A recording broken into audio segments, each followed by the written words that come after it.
What is your biggest challenge when it comes to keeping your head in the game at work and at home so you can create your best life?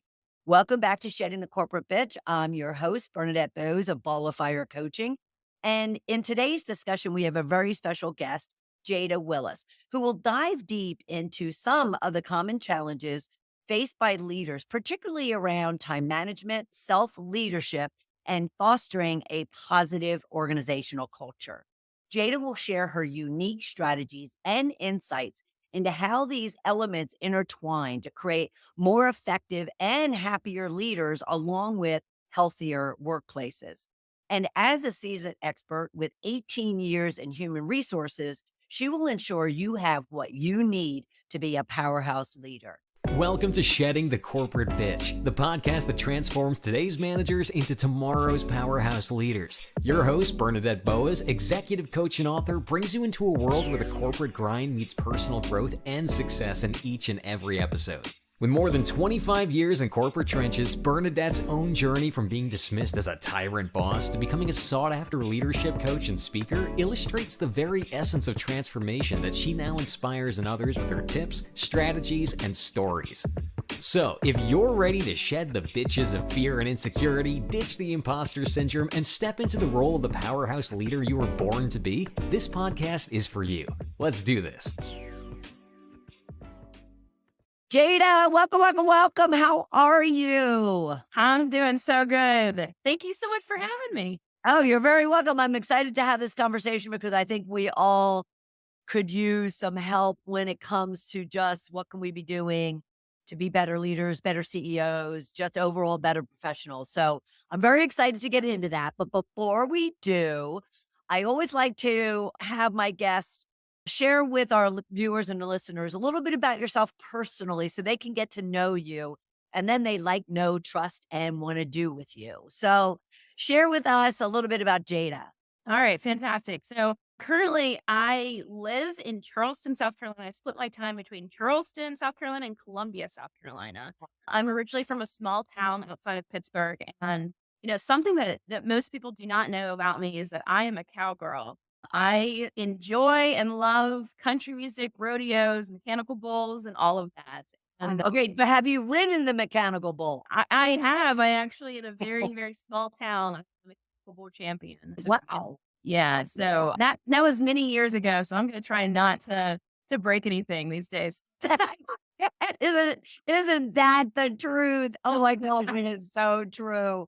Well, that is fascinating. And again, it's, it kind of lends itself into the work that you're doing now, just from a really wanting to help, other people to get on the bull, so to speak, and and to just try new things and get out of their head and take on new challenges. So what brought you into this line of work that you're doing? Yeah. So I've been human resources for 18 years and I built and sold an HR consulting firm. And then I consider myself present day more of that CEO mentor executive coach that is focused on the two biggest things that are impacting an organization. And that's leadership and culture issues. Yeah. So Yes. Isn't that the I'm, truth? I'm going to have work for years to come. Right. No, that's so true. Now, touching on your HR background and experience, and are they also if you were to look at the lens of a HR corporate leader right now, is it the leadership and culture that they're challenged with themselves? Oh, absolutely. I think that, from a very high level, so I take my clients from 30,000 feet all the way down to 300 feet. But if we stay at that 30,000 foot level and focusing on more of the leadership issues, now leadership also lends itself from culture. I bet that every business and people problem is going to be found under identifying, what's your last leadership decision? What are your leadership priorities? And then also culture. Are we putting a lot of strategy and intentionality in the culture that we're continuing to build? And that's a day effort. What would that next level down be where you're focused on with your clients that you see, corporate professionals and leaders struggling with, and then leveraging your HR background, which is fabulous, to be able to mentor, coach, and lead them? Where do you have a starting point, or is there a kind of a natural process? Honestly, there is a discovery process, but I have found that mostly it's in regards to self leadership and accountability. So, there's two different buckets, but it's how we show up and lead ourselves will really trickle into how we're going to show up and lead others around us. And if we're poorly leading ourselves, then usually those bad habits will fall into how we're going to communicate, how we're going to prioritize the work we do, how we're going to relate to others. And the other piece is that leaders, and you're going to see this in so many organizations, and then more and more, that leaders are struggling with accountability. Like, accountability isn't a curse word. Understanding that all of us want some level of accountability and structure and communication, and that means that top performers, the best performers, as well as struggling bottom performers. And so, if I was talking to any clients running to that issue of accountability, making sure that there's policies and processes for leaders to follow so that they are able to be consistent across the board on that level of accountability. Okay, so those are two anchors that we can work with as far as Absolutely. helping our viewers and our listeners. So let's break each one of them down a little bit more. Let's hear When it. you say self leadership, Mhm. explain that, for our viewers and listeners in such a way that they can then see themselves there. Because do you find that many of your leaders don't necessarily see themselves really clearly as far as how they are leading others? You're absolutely right. So I like to consider it from, the warm and fuzzy all the way to the tactical. And so, the warm and fuzzy, even though it's absolutely true, is thinking about how do we talk to ourselves and the level of self-care that we exhibit and what are our needs and wants as a human, all the way to how we're showing up in our executive presence to communicating with staff in our workday. So give you an example. It's one thing that I've done for myself and do for many clients is establishing what are your non-negotiables for yourself, meaning that even if you have that crazy schedule, I have 4 bonus kids, but still I make sure that there's a certain point in the morning, I have to do this, is that I am doing the things that are going to set me apart for the day. So that's for me, it's affirmations, meditations, and things of that nature, because I know that I'm going to be high energy, peopling all day, and I need to anchor myself so that I'm not using curse words all day. So Knew there was a reason why I liked you.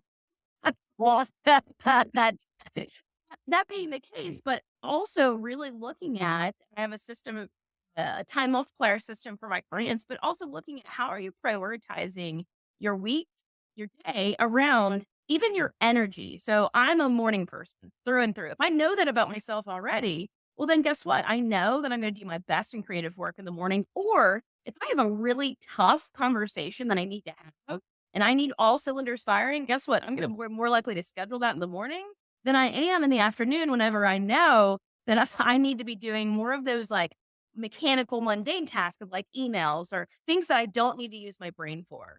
But why. that's leading yourself with intentionality, understanding and getting to know what are my needs and wants, what are my boundaries. And then it's also allowing your employees to have that kind of autonomy and freedom to be a human and realize they are the same person in the sense of maybe they need to exhibit self-care and how they're relating to that and prioritization and what do they need? What are they desiring to be a better version of themselves, a better leader to themselves Right. and others? Right. So, in regards, you mentioned your time multiplier. And if we were to look at things like in the day of the life, Mm. of a leader, can your time multiplier, if you want to explain that a little bit more, how can that help them to start going down the path of really understanding what their own self leadership and what's needed? Okay. It starts actually at the very beginning of the week. I'm more of a Sunday planner. Everyone's different. And that just means, yeah, I do a complete brain dump. This is how I'd walk someone through. And I mean, it's every task that you can think of first. And then also, what's even been bothering you, like nagging you, and you know what's coming up next, but maybe it's not a top priority. Then you also look at your calendar because you've already forgotten something, hasn't been in your brain. So you look at your calendar, then you further look at your brain dump. And then it's the 5D process. It's also establishing 5 priorities for the week that are going to move you forward. Now, at this point, we've already set our goals of what we're looking at end of quarter. So you work backwards. And then we start thinking about, is this a do now every task? Is it a do now, do later, never do, delegate, or do not ever do? So it's looking at from a prioritization standpoint, what is this week in the sense of those five big anchors, right? Those 5 big gators I like to say. And then looking at those tasks that are going to get you there, and then looking at your schedule. So now going back to your schedule and saying, all right, I already know that I have to keep these meetings. Or this meeting doesn't relate to my big goals. So what are the tasks I'm going to filter in based off of my energy? So this is like the quick down and dirty version. This usually Right. takes Right. so much time to go Right. through. But it's looking at where do I put this task as it relates to my energy and my prioritization from a focus perspective. So it really is looking at it from a day-to-day standpoint.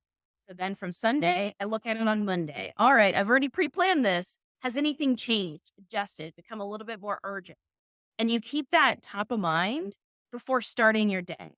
Right. And the end your day is also planning ahead to the next day and looking at, all right, if I'm going to get to 5 o'clock on Friday and I want to give myself a self high five, what have I done, accomplished to move this week forward? Yeah. That's awesome. I mean, and that would keep somebody very focused and very kind of organized to where they're not so stressed and overwhelmed if they were to really look at their to-dos and get a good understanding of what they are. But that said, do you also have to walk them through even before you can get there? Do you even have to walk them through them really getting a good understanding of, like you said, the low energy in the morning? Because I would expect that a lot of leaders, they don't necessarily like sit down and go, you know what, I wonder how best I work. You're so right. Yeah. So the first start of this is, and it's an intensive, I say intensive, but we can usually cover this in a day to 2 days of a workshop. But, and it just depends on how self-aware one Right. is. And sometimes I do have to dig a little, right? Pull it out. But it's starting, yes, with your energy level and asking some really probing questions on what does that look like and where do they currently focus their time? Because it's not just jumping in Right. and assuming that they don't do some of this, right? How do currently they use a time management tool? But it's also looking at, I like to say this to clients. If I reach, this is the big 30,000 foot view, we reach December 15th. And I usually say some kind of, I don't know, fancy restaurant I want to take them to on December 15th because we are celebrating you. What are the things that come to mind that you're like, absolutely, I want to be celebrating X? Then guess what? We work backwards because Yes. you've just established some goals. Well, we got to then work backwards on how can those goals turn into smaller goals and then action items. So it's getting to know first the person and some of their habits. And I can get to know really quickly some of those bad habits that it's usually like self-sabotage or lack of boundaries and work on that while we're also really helping them and I'm helping them shape what they should focus on next in order to get to that December 15th celebration. And what have you found your clients realize when they go through this process? And it could be, like you said, it's involved. It doesn't, happen in 5 minutes. What do they discover about themselves and how does it change them?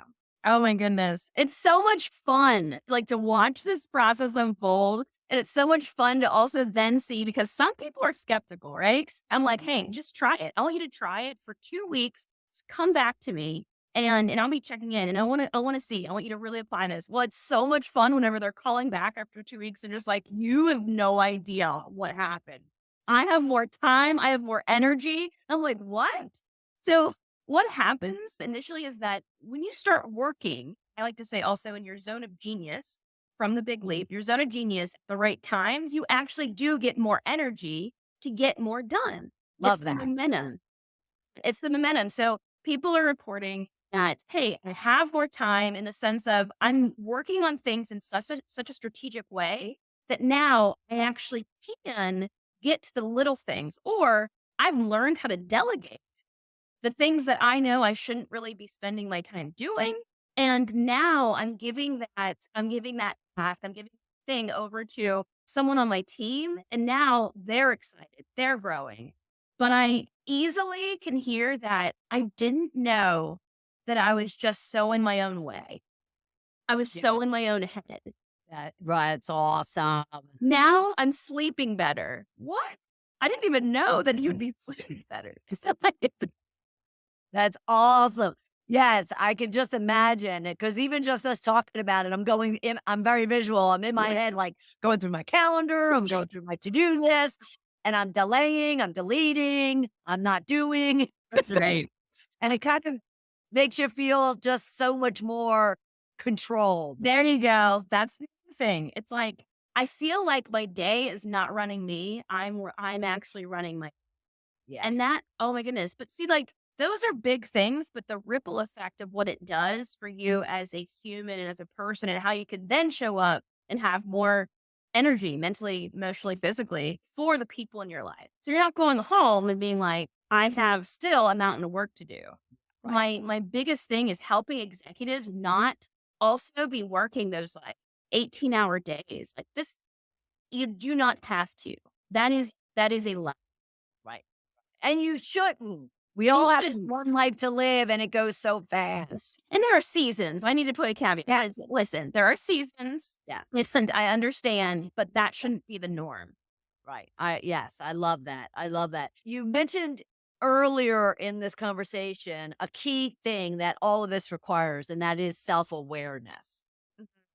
And so is this just one part of how you help them really kind of not just one time, not just, periodically, it's exercises, it's homework, but overall gain self-awareness? You know what's really neat is by default, because ideally you should be going through the time multiplier system every week, bare minimum from the full scope, right? From a planning perspective. That in and of itself actually contributes to being more aware of how you're making decisions, how you are spending your time. So that will also have a ripple effect in thinking about what do I really want to be doing and what's really important to me. And so I'm also a big fan of journaling. And so I like at the end of my day to kind of report back to myself, hey, here's my wins, learnings. What am I proud of? Right. And it also helps from when you look back, the patterns. So start thinking through what are the patterns that you've actually started creating or that you're living intentionally or otherwise. Yeah. Self-awareness is a huge part, but it will also happen naturally when you go through this process. Yeah, I love that. I love that. Because again, why go through all these days, weeks, months, and years and not be completely aware of how you're showing up each and every day? Exactly. And I talk to my clients a lot about legacy, right? And legacy is really, it's not just when you retire. It's honestly when you leave a room. You leave a room, it's what was the impression vibe? What did you contribute, either negative or positive? And Right. your legacy is being formed. And so what do you want to be known for? And that's a part of how you're tactically also showing up and otherwise.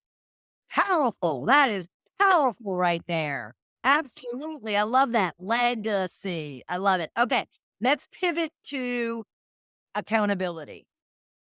And you said that, and I'm going to misquote you because I didn't scribble down the one word, but it's not a bad thing. It's not a curse word. Yeah, it's not a curse word. That's awesome. So, how do you approach accountability with your clients as far as not holding them accountable, but getting them skilled and being an accountable leader? Well, it also starts with, and this is the HR background, understanding what are our policies, right? What are our policies in the sense that does a leader really understand the full scope of our policies? And then what are also the goals that you're placing on your team and expectations? If your team members, and you can't say without a shadow of a doubt that your team knows exactly what's expected, of them, what's in their job description, and how do they contribute to the overall mission of the organization, That's a tough one. If you can pass all this, then you're doing a disservice to your team. So accountability is understanding what is the again the culture, what are the expectations, what are the goals, and then helping your team realize them. Now, and also if there's not a structure in place where you're having those one-on-ones and you're having one-on-ones not just about the work that you're doing, you're actually having one-on-ones to ask that employee, how are you doing? What are the hurdles getting in your way to get work done? And how can I best support you? That is also a form of accountability on a two-way dialogue, right? Well, now what happens next is that employee maybe starts struggling, either from a performance perspective or, maybe they start having some conduct issues. Well, you've already built that relationship and built that rapport. So now you have an easier dialogue and way to say, hey, first off, let's conduct a seek to understand. You don't say it to them, but that's what you're doing is conducting a seek to understand. And you're saying, is everything okay? That's always the first. And then you're asking next or you're telling them the specifics of the behavior, right? This is exactly what occurred. And tell me more. Tell me from your perspective. And this is what happens next. So you're starting that process of the accountability and then moving into if there's possible corrective action or termination. Now, getting my clients there, it's usually the barrier of I don't want to be mean. I'm scared to have this conversation because it's such an awkward, difficult conversation. Well, guess what? If you already start the building of relationship and rapport with your employees by having those one-on-ones, by getting to know them on a level of support, care, and concern, this should actually be more about correct the action, which is correct, right? This should be Right. more about how am I helping you to show up in your work? And sometimes identifying if this is a will issue or a skill issue. Do I need to help you with training resources or do I really if there's an attitude issue, then ultimately there's only one. So Right. Right. Well, maybe. maybe, maybe. Maybe. So accountability starts in the form of relationship and then realizing that this conversation is more again, a two-way productive dialogue that you are there as a mentor and a coach to that employee versus just, a dictator. And I think Right. changing that mindset is really important. But also we shy away from it. We run from employee issues. We run from people issues. Right. And guess what happens when we ignore problems? They become major, major issues that are disrupting employee engagement and retention, turnover. I mean, a myriad of Satisfaction, right. happiness. Like, and it's Mhm. because high performers see that you're not identifying and you're not holding this other person accountable, so they're not going to work as hard. And it really just costs the business so much from a time, money, energy standpoint. And the thing is, though, do you find accountability isn't always necessarily about punishment or corrective action? It's just, do you find that it's just kind of reminding them that they committed, they agreed to the expectations, to the goals, to the things that were laid out. And therefore, someone's just reminding you of what you kind of signed up for. Accountability means that you care. That's really what it is. And when you have that really consistent type of one-on-one team meeting, leadership meeting, as well as one-on-one with your employees, that's because that's why I framed those questions in the way that I did. It's because Right. I want to make sure that I'm being a support to you, but also that we're all going through any of the goals that you have in mind. What are your priorities? And so that you know that it's not just like you're also in this alone. It's how can I support you? How can I help? It means that you have a partner, a mentor in this. So it is actually about caring about the work. And then guess what? If an employee thinks that they have a voice and can share what they're going through, what they need, or even just a, verbal processing session, then they are also trusting you. They're more connected Mhm. to you and the organization because they just want to show up and do their best work. I don't Right. believe any employee wakes up and says, you know what? I want to be a sucky employee today. Like, it's highly unlikely. Something Yeah. has occurred. Right. Right. No, I love it. It's so true. And I love that. So taking that all back, the self leadership and the accountability, taking it back to the two key challenges that you said at the very beginning that you kind of, is a focus for for the work that you do, but also the challenges that leaders are having? You mentioned leadership, which we've touched on, but and you mentioned culture. What aspects of culture Mm. really need more attention from our leaders? Okay, so I'm gonna need approximately 4 more hours on this. I I would say understand that culture isn't just this like funny buzzword that we're using. It really exists whether we want to put intentionality to it or whether we want to put action planning to it or not. Culture is already happening through how we're showing up to make decisions, how we make tough decisions.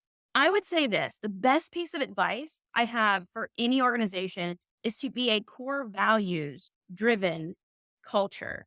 And what that means is start and be really clear on what your core values are. I mean, clear in the sense of I actually have a five-point test upon the core values. What that means is if you have to make a really tough decision to lose a client, to lose an employee, and it's framed back to your core value, are you okay with that? Because you have to put yourself through a core values test.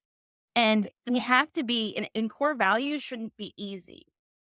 It means who are we? What do we stand for? And where are we going? Who are we in? So with that, then guess what? Your core values should then trickle into coaching conversations, celebrations, engagement. Everything you do should be rooted back to how does this relate to our core values? When you're doing planning, strategic planning, and otherwise, go back to your core values. Performance reviews, core values.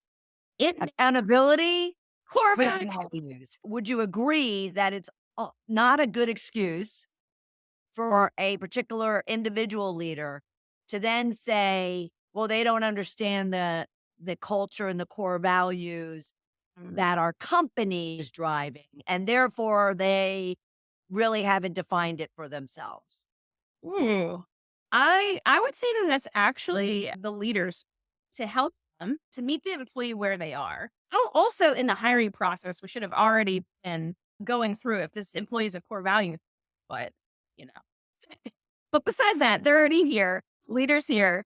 Well, it's actually that leader's job to I like to apply this thing and it was love languages. So now it's workplace appreciation languages in the workplace. When you start understanding what your employees need and want, then you can tie them back and correlate them to your core values. So it's getting to know. That was one example, but getting to know your employee and then helping them realize and see their job as it relates to the mission. But also, how are they showing up? And what's that maybe emotional ownership to the core values? But it's the leader's job to do that. Yeah. So, Jada, let me ask you this as it pertains to culture and values. Certainly, the company may have defined theirs. Mhm. Do you find that individual managers slash leaders struggle to have ever really intentionally matched up their values to the core values? Absolutely. And I really think that again, leaders are not even taking this is a self-leadership piece as well, but realizing how do I relate? How do I connect with my organizational values and understanding? But so I think that they need to be a bit more curious and inquisitive when it comes to what are our core values? How are we exhibiting those? How are we showing up? And then how do I resonate with those core values and actually opening that dialogue with other leaders as appropriate and possibly even HR. But like that's a discovery process. It's really important for leaders to feel really connected to the organization because all of that is going to trickle down to their employees if they can't resonate. But you Right. know what? It's a really good exercise to also have your own personal core values and make sure that it is a good fit and make sure that it feels right because otherwise you won't be showing up authentically, but it will also start being a rub eventually for decision making. Right. Because you had, being that you have such an extensive HR background, you have to have had hired individuals and they went through the checklist during the interview process. But when they came in, if Mhm. there's any breakdown of what those core values were and how the culture is actually operating, they're suddenly finding that they're disconnected. Absolutely. So if it's either maybe there's not a core value fit, however, or the organization isn't living up to their core values. They're making Right, decisions that are opposite of what right. they're saying.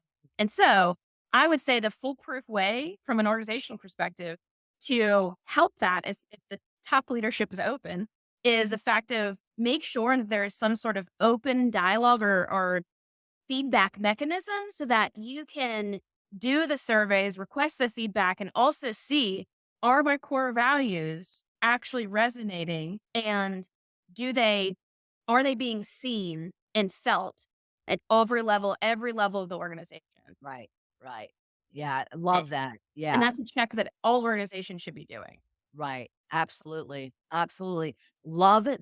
Love this, love it. What is one last tips or strategies that you would share that our viewers and listeners as leaders can start acting on right now? And there's so many things that are racing through my mind. And so I want to give one tangible piece. And I think it's to look at the overall experience of your life.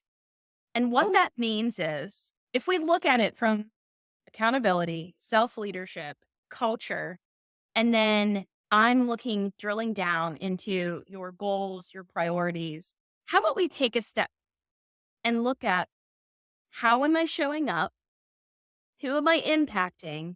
And what do I want to be doing? And the reason why I say that is because that, in essence, is going to bring you to that zone of genius that I discussed earlier. And we should be spending 70% of our time in our zone of genius if you want to live a happier, more fulfilled life, and you actually want to contribute at a higher level. So when we start asking these questions to ourselves and listening, then it's also going to dictate some of our goal setting, what we choose to spend our time doing, and hopefully the overall experience of our weeks, our days, and ultimately our lives. Yeah, that's awesome. This has been fabulous. So Just glad. full of tips and tools and strategies that we could be using just so we are all powerhouse, authentic self leaders. Yes. Yes, I love it. Thank you so much, Jada. I so Absolutely. appreciate it. And I want to be sure. Oh, I do want to mention everyone, please go to her website, jadawillis.com. She also has a free download, 5 ways you're sabotaging your business. So be sure to check her out, what she does, how you can work with her, while at the same time download that and take advantage of it as well. Go back and listen to this and make note of the steps that she emphasized in each one of the multiple tools that she gave you in order for you to start leveraging in your career and life right now. Jada, thank you so much. Thank you so much for having me. This was great. Wow, what an enlightening conversation with Powerhouse Jada Willis. As we wrap up, let's take a moment to summarize some of the key takeaways. First off, Jada's Sunday planning strategy is a game changer. Starting the week with a brain dump and setting your 5 key priorities based on your quarterly goals, your yearly goals can really set the tone for a productive, energetic, and balanced week. And then she went on to discuss her 5D process, categorizing tasks in what you should do or not do. So she mentioned do now, do later, never do, delegate or never ever do. And it's crucial for time management and avoiding overwhelm. Remember, energy management, as Jada says, is just as important as time management. She then went on to emphasize the importance of goal oriented planning and self awareness, which is pivotal not only for leaders, but also for anyone that is striving to improve their productivity and well being. Lastly, adopting core values deeply into the fabric of the organization influences everything from decision making to daily operations. It's clear when leaders align their actions with core values, it fosters a more engaged and cohesive team. Lastly, thank you so much for joining us this week and joining this episode of Shedding the Corporate Bitch. And until the next one, I will see you soon. Take care. Bye. Thank you for tuning in to today's episode of Shedding the Corporate Bitch. Every journey taken together is another step towards unleashing the powerhouse leader within you. Don't miss any of our weekly episodes. Subscribe to our podcast on Apple Podcasts, Spotify, or wherever you love to listen. And for those who thrive on visual content, catch us on our Shedding the Bitch YouTube channel. Want to dive deeper with Bernadette on becoming a powerhouse leader? Visit balloffirecoaching.com to learn more about how she helps professionals, HR executives, and team leaders elevate overall team performance. You've been listening to Shedding the Corporate Bitch with Bernadette Boas. Until next time, keep shedding, keep growing.